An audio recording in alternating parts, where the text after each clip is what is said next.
এটার মধ্যে আপনাকে আটকে রাখবো। আরে বউ, এরকম করো না আমার সাথে, আমাকে ছেড়ে দাও। আরে আপনাকে ছেড়ে দিলে আমি আপনাকে এখানে আনবো কেন? চুপ করে এখানেই থাকেন, আমাকে কেউ বাঁচাও, বাঁচাও, বাঁচাও। আরে ওখানে কে চিল্লাচ্ছে? তাড়াতাড়ি যাই, কেউ আমাকে বাঁচাও। আরে দাদি, আপনার কি হয়েছে? আরে বউ আমাকে আটকে রেখেছে, আমাকে বের করো। কি মালকিন এমন করেছে? আমি পারবো না, যাই।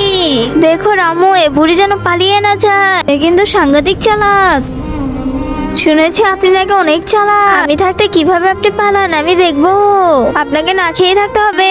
এরপর কি হলো সেটি দেখার আগে নিচের সাবস্ক্রাইব বাটনটি কেউ যদি সাবস্ক্রাইব করে তাহলে তার মা বাবা চিরকাল বেঁচে থাকবে, আর যারা লাইক করবে তাদের মনে আশা যেন পূরণ হয়। আর আমি দোয়া করে দিলাম। 2 দিন ধরে কিছুই খাইনি, এখন তো নিচেকে চিকুন মনে হচ্ছে।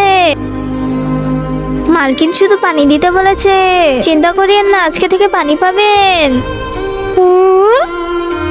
দেখি এই চিকন ফাঁক দিয়ে বের হতে পারি কিনা। থাক, পেরে গেছি, আমি তো অনেক চিকন হয়ে গিয়েছি।